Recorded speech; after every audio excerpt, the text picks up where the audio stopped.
In an exciting encounter by the odd goal in 7, and that was in Group A. In Group D, the USA, of course, blanking Trinidad and Tobago by 5-0, and Haiti being clipped 1-0 by Saudi Arabia.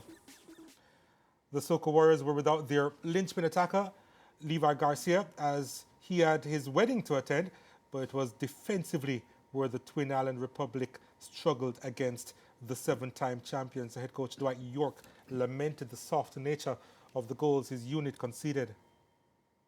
Coming into the game, although a lot of hype around the American team in terms of the results hasn't been particular gone their way, we were not under any delusion that the fact that this game was going to be arguably the toughest game in the group stage, and of course we prepared thoroughly, trying to maintain and frustrate the Americans as long as possible. And obviously, when you conceded 16 minutes, I felt that once we conceded, the game had settled down a little bit, and I felt that we would have been able to hold off America until halftime, because we needed to make some changes, some tactical changes.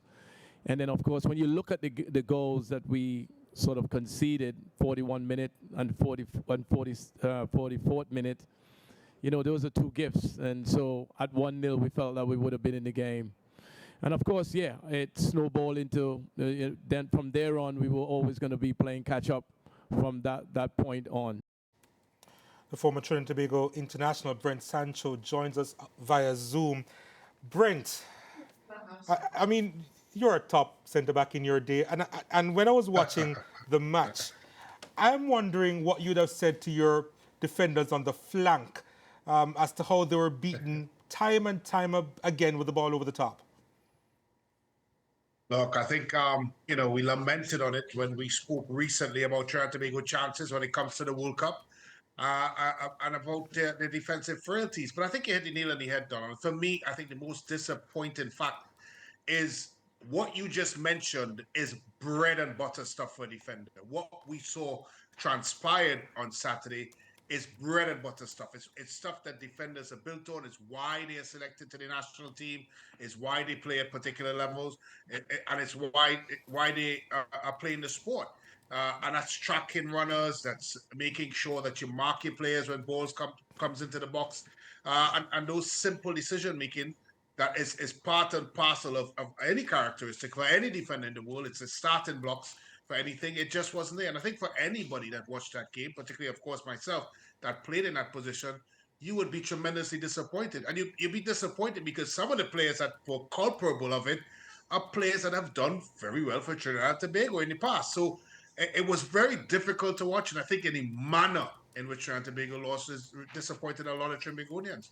Was there a bit of naivete in how they approached the game? Because for a while there, I thought that they were probably biting off a little bit more than they could chew against this USA team, although, to be fair, this USA team has been, let's say, below par in recent months. And the transition under Mauricio Pochettino it's a difficult one. But having said that, I just felt that Trinidad and Tobago were giving them so much space because they, in turn, wanted to be a little bit more attack-minded in their approach as well, and they weren't as compact. Yeah, I was a bit confused. I heard Coach York talk about, of course, trying to frustrate the Americans, which is a strange approach, particularly when you put into perspective, and many of the pundits here in the U.S. talked to the fact that this is arguably the worst American team they've seen. They came off a 4-0 beating from Switzerland, which could have been a lot worse. And of course, before that, a loss against Turkey. So it was strange. The way they approached it, it's very off, as you rightfully said. They did close people down. They stood off them, and they let the Americans from the very, very early dominate the football match. So it was a really, really strange approach to the game, and of course, the strange way the Trinbagonians played. I know before the start of the tournament, they would have looked at probably a couple of matches in this group and would say to themselves that it is possible to get points off Haiti and, of course, the invited team, Saudi Arabia. So maybe in the back of their minds, they were thinking that, against this USA team, more than likely they would have dropped 3 points. So let's experiment a little bit. Because I really can't wrap my mind about their approach. But What changes are you anticipating in terms of not only their approach and their tactics, but in terms of realistically in their attempt to get out of this group? How do they approach those matches now? Well, let's start with, of course, what happened against the US. I would suggest, Donald, that if you are playing that locker room, if you're Coach Dwight York and the rest of the Trinidad and Tobago group, you would think you have the best possible chance to beat this American team, as I just mentioned, because they've not been playing well. And you would have felt that at worst case scenario that you would have come out of that situation with at least a point. But to suggest that they went into that game thinking they may have dropped all 3 points would be even crazier. That being said, they now face a very difficult task because the Haitian team, with the type of players with Paroas as on up front, the muscular players that running behind, the attacking players for Haiti, they looked a good unit Saturday, against Saudi Arabia. So if you're Dwight York and you're looking at changes, of course, he started with a three-back situation for both this game and, of course, the loss against Costa Rica, and he made the changes halftime to a back four. I would suggest that he starts in the back four. I see Raymond started from early, the left back, right back, that came on and played as well, and making peripheral changes. But again, Donald, this is not the first time that we're going to see Dwight York making changes in his back four, his back six. He may have to go with a double pivot situation and look to be a little bit more solid defensively. So I think tactically he's going to have to approach it a lot different. And of course, Levi Garcia comes back into the squad. But at the same point in time, they need points. So they're going to have to find that balance to make sure that they don't only just keep the ball from out of their net, but they also are able to score goals. I'm not sure how Levi Garcia would have helped them against the Americans, to be fair, because they need the defenders. But to that point in Garcia missing this game because of a wedding, important, obviously, right? Family time. Isn't it an indication as to how they would have approached that decision? And I'm also wondering what the rest of the squad would have thought about that in the lead up to this game against the USA.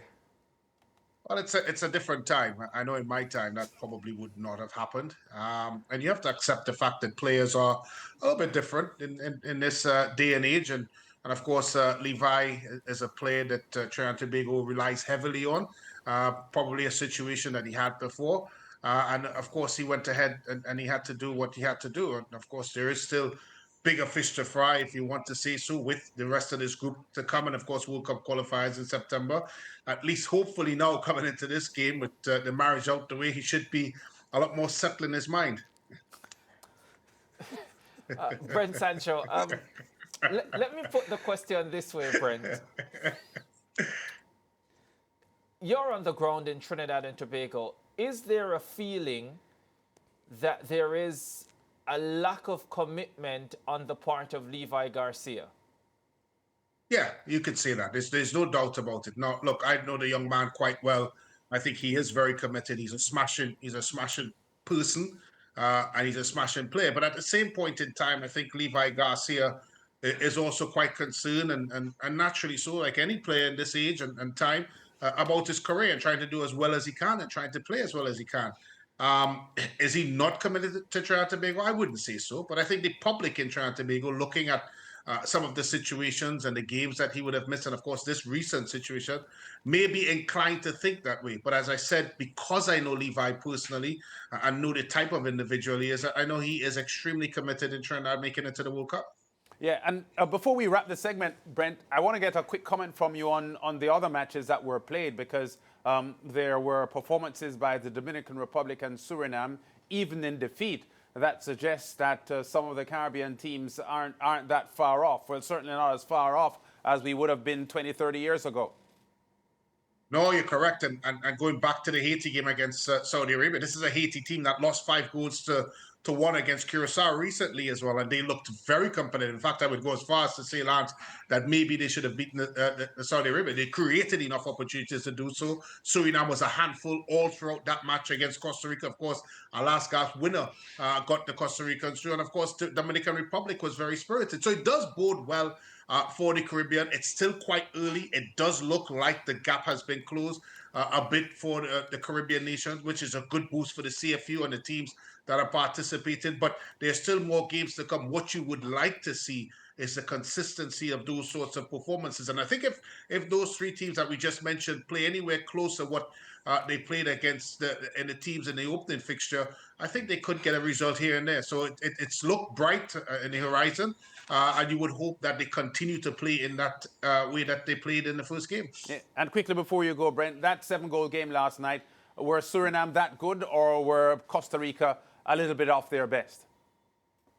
I think you have to give Suriname credit, and it's no surprise, really, Lance. We've seen how much this team has advanced. They were unfortunate to lose against the Canadians, albeit, of course, the aggregate did widen in the last leg. But Suriname have certainly closed the gap, and you could suggest themselves and Curacao are certainly some of the dark horses here in the Caribbean. And if you're a Central American team or a North American team, for that matter, it's not a team that you want to face because they do present genuine match winners throughout their squad. So, Brent, just before we wrap, based on what you saw this performance against the United States of America, you think you can come out of the World Cup qualifying group that also involves Jamaica? Look, there's a lot of time still, and we have to believe, don't we, Donald? That's what it's all part and parcel about World Cup football. So he does have time, Dwight Yorke, to change it. Not a lot of time, but he does have time to turn things around. But it doesn't look good. And if you are a Trinidadian, a Trinbagonian supporter, you would have a little bit of concern of what you saw on Saturday night against the Americans. Yeah, I think so too. So all the best between that rivalry between Jamaica and Trinidad and Tobago, all right? But we'll link up again soon, Brent Sancho. Thanks for joining us. Thank you very much. Looking forward to that first leg in Jamaica. We'll take a break. Back with the